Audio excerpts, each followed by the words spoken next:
दुनिया की खालिस तरीन ज़बान कौन सी है जिसमें दूसरी किसी ज़बान का एक लफ्ज़ भी नहीं है?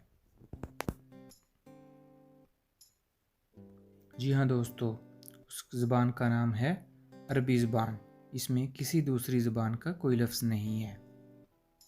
वो कौन सा ऐसा परिंदा है जो मगरब में अक्लमंदी और मशरक़ में नहुसत की अलामत समझा जाता है?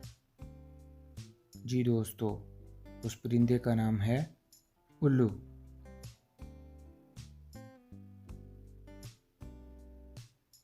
क्या आपको मालूम है कि इंसान के जिस्म में सबसे बड़ा जोड़ कौन सा होता है? जी हाँ दोस्तों, तो इसका जवाब है घुटने का जोड़।